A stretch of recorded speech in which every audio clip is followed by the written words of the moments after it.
हैं आप सभी। I hope you are doing great in your studies. So, without wasting our time, first of all, you would like to inform you. I would like to inform you that we are launching some of the offline classes of 9th to 12th. Okay, so those students who want to join us for physics, chemistry, and mathematics as well as biology, they can join us with an instant of time from with effect of 9th, you can say September 1st. Okay, so if you want to join, then you can contact with me or with the team. So these classes are will be not affected. I would repeat, these classes will be continued, but we are expanding our team for the online classes and offline classes as well as. Okay, so we can say today we are discussing for the chapter number Archimedes principle. We can say this is the lecture of general science. Okay, and the most important topic of the exam point of view, you can say. So here some of the important topics are there. You can say. Okay, so please listen to me very carefully. We are discussing one by one. Okay, these topics will be discussed in the most important lectures, we can say. Okay, so I would repeat that please listen to me very carefully, and we will move toward the topics. Some of the topics are most important, and some of the basics are discussed here. Okay, and we will move from first to, we can say, 0 to the upper level of this, and we will discuss in the throughout the lecture the different types of pressure, upthrust, concepts of pressure, daily life and pressure, some of the more examples, Archimedes principles and its movement. Okay, so we can say we are discussing today we are discussing with a Archimedes principle. Okay, Archimedes principal होता क्या है और इसके जो important relations हैं हमारे इसमें, हमारे जितने भी इम्पोर्टेंट फिजिकल एक्सेप्ट एसेप्ट्स हैं उनमें, I am changing the colour so you can watch this lecture or the written things. So we can say we are moving with upthrust and pressure. Okay, upthrust and pressure. In upthrust and the pressure, we are discussing the pressure. We are discussing the pressure. Okay, and thrust क्या है? ये सारी चीजें आप पढ़ोगे अभी, ठीक? So we can say, going to the next slide, in this chapter we will learn about some of the different concepts about pressure, thrust, okay, similarities and differences, concept of pressure, thrust in our daily life, scientific term जो इसमें related हमारे वैज्ञानिक सिद्धांत या term होंगे उनके बारे में पढ़ेंगे, और मोर एग्जाम्पल्स में हम पढ़ेंगे applications of the pressure and the thrust. Okay, so one by one we will move toward our threshold chapters. Okay, so one of the important topics in this lecture will be Archimedes principle. What will be Archimedes principle? So it is very important topic, and with we can say with many of the individuals, okay, with examples of our daily life, you can consider it with, okay. तो यहाँ पे हम पढ़ेंगे बेटा कि Archimedes के द्वारा सिद्धांत जो दिया गया है उसके बारे में पढ़ेंगे, ठीक? समझ आया? चलिए कोई बात नहीं। गुड इवनिंग टू ऑल बेटा। Relation between upthrust and liquid in, relation between upthrust and liquid in, ये हम हाईलाइट कर दे रहे हैं। Okay, we are highlighting it, which is important topic. तो यहाँ पे हम इसको हाईलाइट करेंगे। ओके, हाईलाइट इस वजह से करेंगे क्योंकि ये बहुत ही इंपॉर्टेंट टॉपिक है आपके एग्जाम पॉइंट ऑफ व्यू से। आर्किमिडीज प्रिंसिपल का जो ये जो है इम्पॉर्टेंट टॉपिक है। ठीक, समझ गए।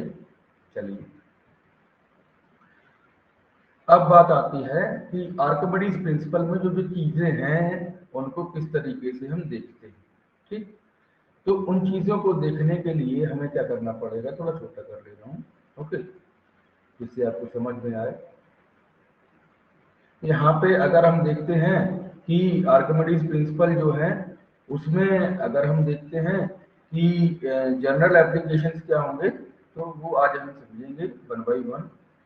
Okay, so those students who are not attending the class, okay, they can also join us for the online classes and as well as offline classes। Upthrust क्या है और लिक्विड में ये चीजें लगती हैं, आर्किमिडीज प्रिंसिपल्स में इनका कैसे उपयोग करते हैं, रियल लाइफ कंसेप्ट्स में। ओके, इनका किस तरीके से हम रियल लाइफ कंसेप्ट्स में उपयोग करते हैं, और उनका जो आर्किमिडीज प्रिंसिपल्स के कुछ एग्जाम्पल हैं जो हमारे डेली लाइफ से कनेक्टेड हैं, उनको हम देखेंगे in this chapter. Okay, in this lecture. तो चलिए आगे बढ़ेंगे। Okay, Going to the next slide, we are moving। So pressure क्या है, सबसे पहली बात आती है कि बेटा प्रेशर हमारा क्या है, बताइए। अगर आप जानते हो तो बताइए कि प्रेशर क्या है और इससे रिलेटेड हमारे टॉपिक्स कौन कौन से हैं जो प्रेशर से रिलेटेड होते हैं। ठीक, अगर हम प्रेशर की बात करते हैं बेटा, तो प्रेशर में अगर हम देखते हैं तो फोर्स सबसे इंपॉर्टेंट टॉपिक है। फोर्स सबसे इंपॉर्टेंट फैक्टर है किसी भी ऑब्जेक्ट में प्रेशर को क्रिएट करने के लिए आपको फोर्स लगाना पड़ेगा। You have to create a force और exert a force for the pressure, for applying the pressure into the particular area। Okay, so it is a factor of force that have the tendency to deform or to change the state of the body। Okay, after applying the pressure the body will be deformed, यानी कि change कर लेती है अपने place में, अपने shape में, अपने साइज में, दैट इज ओरिएंटेशन में क्या कर लेती है, चेंज कर लेती है, ओरिएंटेशन में चेंज कर लेती है।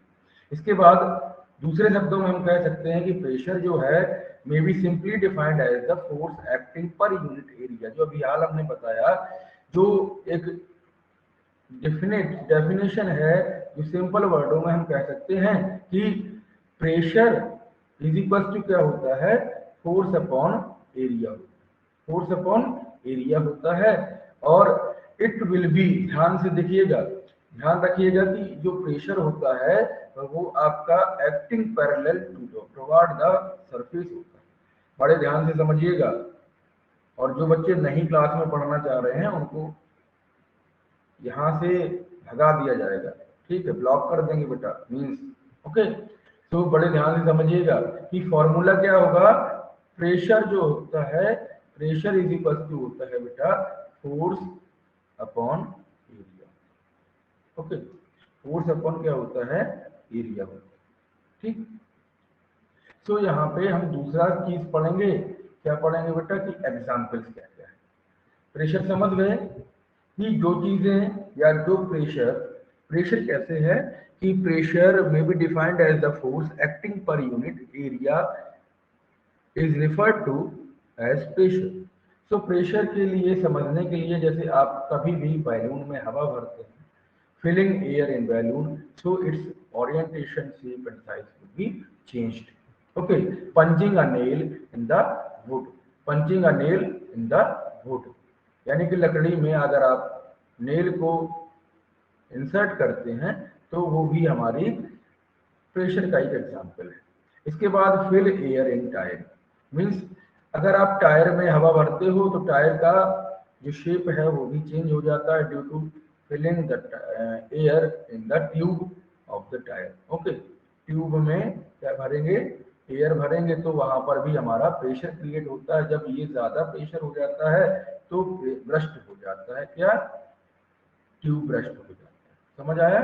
चलिए, इसके बाद आती है, देखो यहाँ पे कुछ एग्जाम्पल दिए गए हैं डेली लाइफ से related.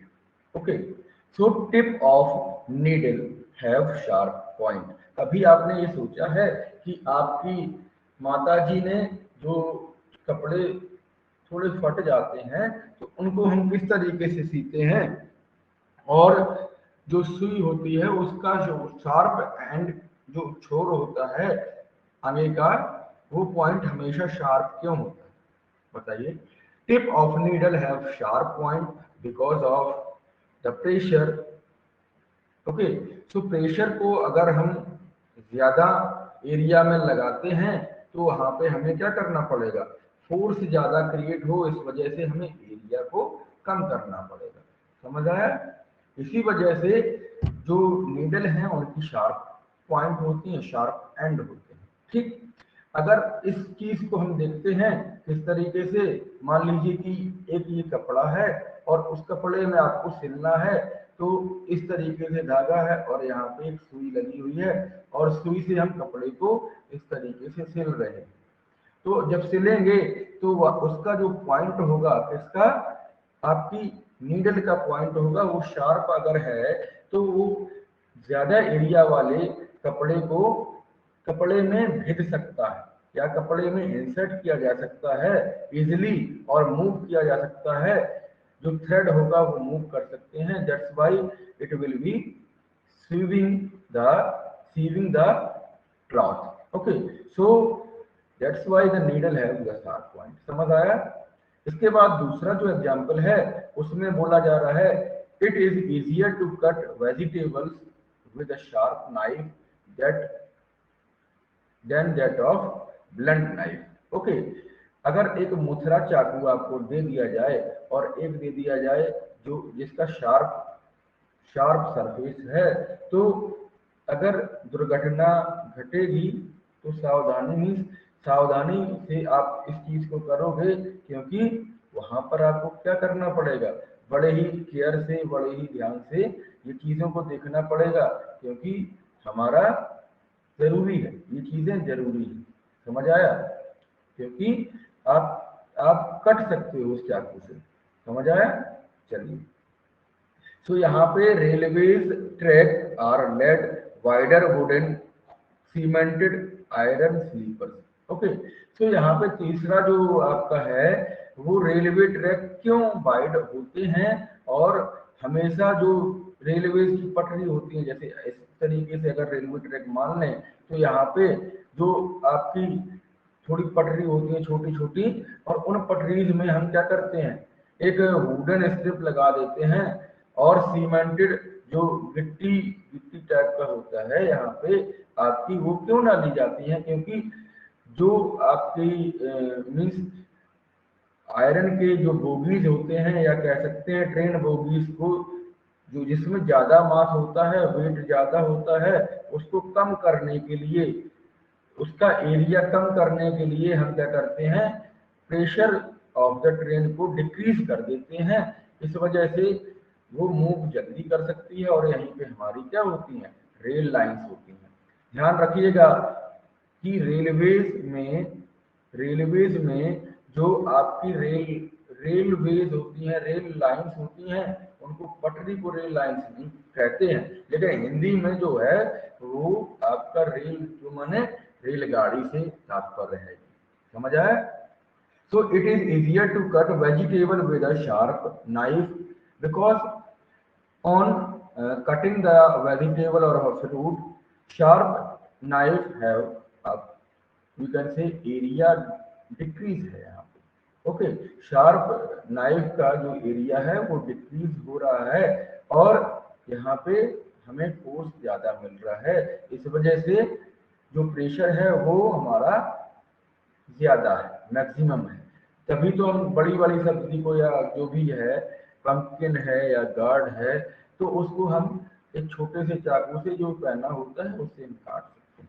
Okay, so we can say if the pressure is increased, so force will also increase। इसको समझने के लिए थोड़ा सा हम और आगे जाते हैं और समझने के लिए हम देखते हैं कि प्रेशर जो है वो होता है, आपने अभियान पढ़ा कि फोर्स, अभी तुरंत पढ़ा था ना बेटा, फोर्स अपॉन एरिया होता है।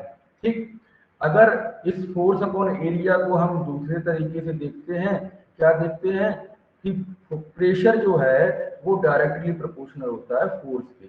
माने प्रेशर जो है अगर बढ़ रहा है तो दैट मीन्स फोर्स जो है वो भी बढ़ रहा होगा। समझ आया? फोर्स भी हमारा कहीं ना कहीं इंक्रीज हो रहा होगा और प्रेशर जो है वो भी हमारा इंक्रीज होगा। यानी कि यहाँ पे दोनों फिजिकल क्वांटिटी हैं जो वो बढ़ रही हैं। समझ आया? इसके बाद अगर हम देखते हैं कि pressure is inversely proportional to, pressure is inversely proportional to the area.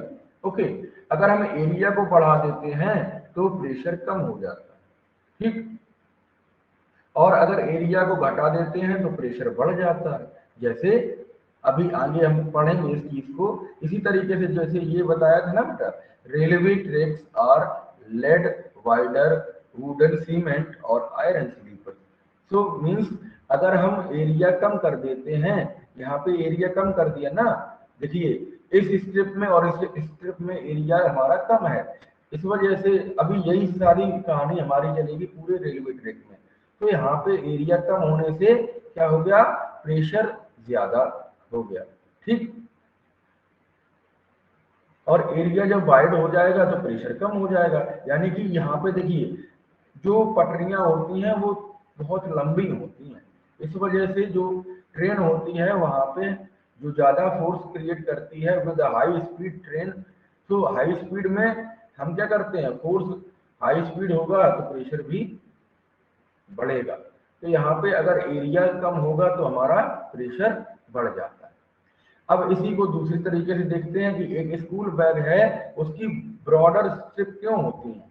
क्योंकि जो उसमें सामान भरा है, लगेज का जो वेट है या बुक्स का वेट है, स्कूल बैग्स में बुक्स होती हैं, तो यहाँ पे हम देखते हैं कि स्कूल बैग्स का जो स्ट्रिप्स होती हैं वो वेट इजिली कैरी कर सके बच्चा, इस वजह से ब्रॉडर स्ट्रिप्स हमें प्रोवाइड की जाती है। अगर ब्रॉडर स्ट्रिप्स नहीं होंगी तो वो हैवी लगेगा। क्या लगेगा? हैवी लगता है हमारे उठाने में। क्या लगता है बेटा? हैवी लगेगा। समझ आया? इसके बाद a camel can walk on desert as compare to humans. Okay, तो यहाँ पे देखिए कि कैमल जो है, इसको कैमल को अभी याद दिखा रहे बेटा। देखिए यहाँ पे दो महिलाएं बैठी हैं, कितने मजे से जा रही हैं राजस्थान का टूर, इन्होंने इनके साथ बच्चे भी हैं, उनके हस्बैंड भी हैं। ओके, तो यहाँ पे आप देख सकते हो कि कैमल जो है वो सैंड पर बड़े ही मजे से चल रहा है और उनके ऊपर कौन मजे से बैठे हैं, बालक बालिकाएं और ये महिलाएं। समझ आया? एक दूसरा चित्र देखिए, यहाँ पर दिखाया गया है कि ये साथी जो है इनके, और ये साथी आगे चल गया है, यहाँ पे कंपटीशन हो रहा है इस वाले ऊंट से और यहाँ इस वाले ऊंट से। समझ आया? तो देखिए कितना मनोरम दृश्य है। यहाँ पे देखिए जो येलोनेस है स्काई की वो बहुत ही अच्छी लग रही है। और यहाँ पे आप भी जैसलमेर उत्तराखंड में जा सकते हैं और इसका लुत्फ उठा सकते हैं। ओके, तो ये आपकी पर्सनल चॉइस है कहाँ पे आप जाएंगे, that's I will not comment on it. Okay, so यहाँ पे हमने समझा कि कैमल जो है, कैमल की कैमल क्यों कहा जाता है शिप ऑफ द डेजर्ट? इस वजह से कहा जाता है बेटा कि we can not travel as compare to the camel on the desert. Okay, क्यों? हमारी जो एरिया है 2 लेग्स की कवर होती है, इस वजह से 2 लेग्स में हम क्या करते हैं, अपने पूरे बॉडी वेट को 2 लेग्स पर हम डाल देते हैं, इस वजह से हमारी जो फोर्स है ऑन 2 लेग्स बढ़ जाती है। ओके, सो हम डेजर्ट में धंस सकते हैं, लेकिन अगर हम कैमल्स की बात करें तो फिर से देखिए कैमल्स में हमने पढ़ा और देखा भी, क्या देखा बेटा, कि उनके पास 4 legs होती हैं, 4 legs are there in the camel, and ये क्या कर रहे हैं, अपने एक टांग से क्या कर रहे हैं, अगर एक जगह चल रहे हैं, समझना बड़े ध्यान से, कि अगर एक जगह चल रहे हैं तो फोर्स बढ़ जा रहा है, इस वाले फिर आगे बढ़ाएंगे पैर और ये आगे इस तरीके से चलते जाएंगे। यहाँ पे देखिए इस तरीके से, यहाँ पे भी देखिए इस तरीके से, यहाँ इन्होंने क्या किया, जो है पैरों के फोर्सेस को डिस्ट्रीब्यूट कर दिया है, जो पैर के फोर्सेस आ रहे हैं तो इनका वजन जो देखो ऊपर है, इसको हम बोलते हैं, और ये इसमें कर लेते हैं स्टोर पानी को, ठीक है, पानी को स्टोर कर लेते हैं, और इनकी जो बॉडी वेट है, इनका क्या है, बॉडी वेट है, उस वजह से हैवी बॉडी वेट होने की वजह से भी इनका जो एरिया है वो कम लग पा रहा है, और प्रेशर ये कम हो जाएगा, इस वजह से एरिया कम है, ठीक। और फोर्स जब बढ़ेगा, फोर्स देखो 4 पैरों से फोर्स लगा रहे हैं, यहाँ पे दोनों आपके फिनोमेना वर्क करेंगे, इनवर्सली प्रोपोर्शनल एरिया भी वर्क करेगा और डायरेक्टली प्रोपोर्शनल फोर्स भी वर्क करेगा।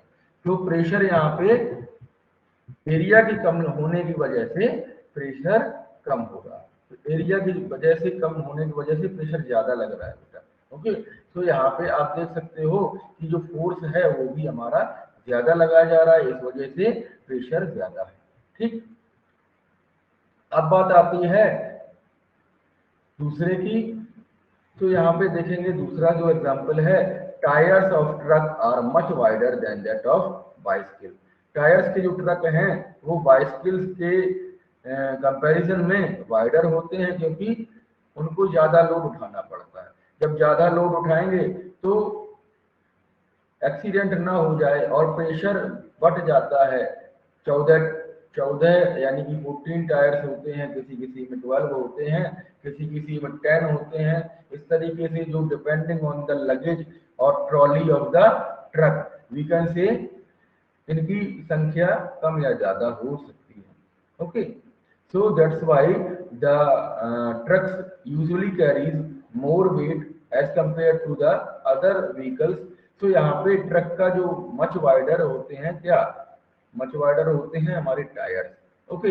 तो यहाँ पे आप देख सकते हो कि बाइसिकल में जो है वो कम सामान लिया जा सकता है या कम सामान ढोया जा सकता है, लेकिन ट्रक में हम क्या करते हैं, लॉरी ट्रक जो होते हैं उनमें तो हम खुले ले जाते हैं सामान, लेकिन जो आपके व्हीकल्स होते हैं या और भी कई सारे हमारे ट्रक्स होते हैं, उनमें हम सामान को ले जाते हैं इधर से उधर, एक स्थान से दूसरे स्थान पर, तो उसमें हम वाइडर देते हैं या टायर्स को वाइडर देते हैं। समझ आया?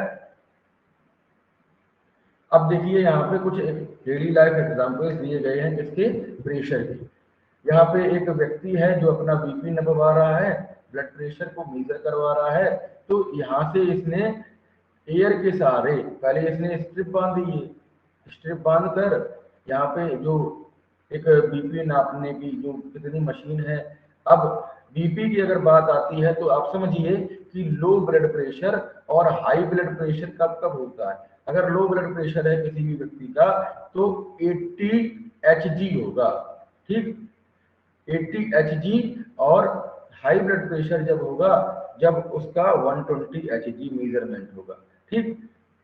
तो हाई ब्लड प्रेशर 80 होता है, सॉरी हाई ब्लड प्रेशर 120 होता है, और जो आपका 80 HP है, यानी कि pressure of the humidity we can say, air pressure अगर है, बॉडी प्रेशर है, तो वो आपका यहाँ पे 80 हो जाता है in the case of low blood pressure, 80 to 180, 80 to 120 होता है, ठीक। अब दूसरे केस में देखिए कि ये एक आलसी व्यक्ति है और बहुत ही लेट उठते हैं, तो ये अपना ब्रश दिखा रहे हैं, और यहाँ पे इस ब्रश से इन्होंने एक क्या लगाया, टूथपेस्ट लगा रहे हैं। तो जब हम क्रिएट करते हैं प्रेशर इस पर, टूथपेस्ट पर, तो ये पेस्ट बाहर निकल के ब्रश में लग जा रहा है, ठीक। ऐसे ही हमने अभी हाल पढ़ा कि स्कूल बैग में वाइडर स्टेप्स होती हैं so that weight of the bag में फॉल ओवर लार्ज एरिया। जब लार्ज एरिया पे पड़ेगा